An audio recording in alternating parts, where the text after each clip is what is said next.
During the last days of his life, Yahshua had assembled his disciples together on the Mount of Olives, overlooking the temple. Yahshua went out and was leaving the temple when his disciples came to show him the temple buildings. But Yahshua said to them, "Do you see all these things? Truly I say to you, there will not be one stone left sitting upon another, which will not be thrown down." Matthew 24, 1-2. Both the temple and the city of Jerusalem were indeed about to be destroyed, with 4 legions. Titus, the Roman general, later to become Caesar, began the siege of Jerusalem in April 70 AD.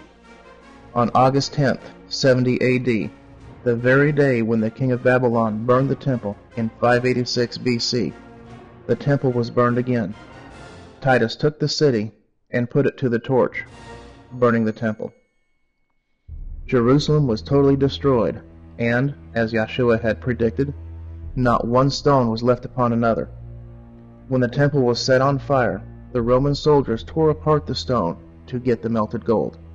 The menorah and the vessels were carried to Rome, and the treasury was robbed. In Luke 21:20, we have other details of this predicted overthrow of the city and the temple. There Yahshua adds, "But when you see Jerusalem surrounded by armies, then know that its desolation has come near." 40 years later, the Roman armies under Titus came in and fulfilled this prediction to the very letter.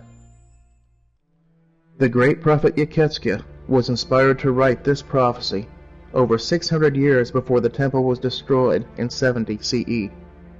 He was inspired to write it for us who live in these troublous days, when disease epidemics, earthquakes, natural disasters, and the threat of war capable of destroying all mankind abound.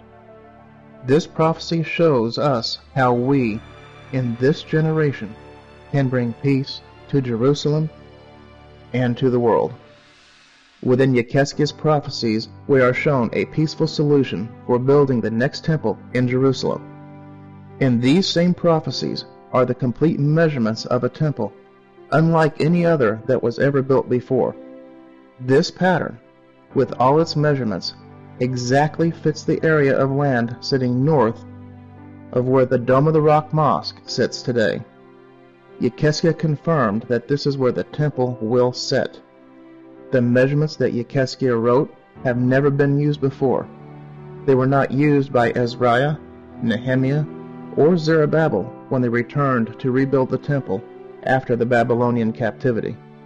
They were not used by Herod when he refurbished the temple.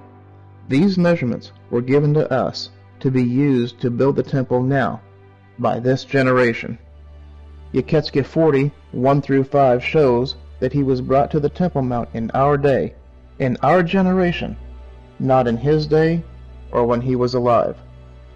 In the visions of Yahweh, he brought me into the land of Israel and set me upon the greatly exalted mountain, and on it, like a building of a city, on the south. This was not a city that Yechezkiah saw. This was one single building, a city building, a public building. Yechezkiah was set on the Temple Mount, and sitting on the Temple Mount was the Muslim mosque at the south of the temple. No public building had ever stood there before, but in Yechezkiah's vision, a public building was sitting south of the temple.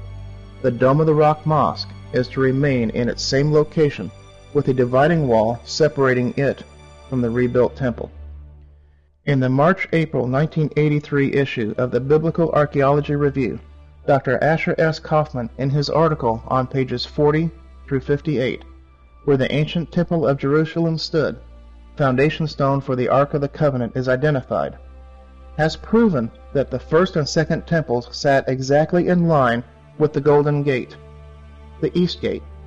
This proves that the original temple site is approximately 330 feet or 100 meters northwest of the Dome of the Rock. The Dome of the Rock was not built on the site of the temple. The Dome of the Rock was built south of it. The diagram of Yechezkiah's pattern superimposed on the Temple Mount platform shows the third temple is a larger structure than the first and second temples. As you can also see, Yekeske's temple measurements fit this area perfectly. This generation can be the one to bring peace to this planet. This could be the biggest peace project ever ventured in the history of mankind, simply because of the magnitude of the war which all nations now face. The outcome of nuclear war which lies ahead is that there will be few survivors. The temple that Yahweh inspired through Yekeske can be built in the peaceful manner which Yahweh has revealed. We can begin this simple step now to bring peace to Israel and to the world.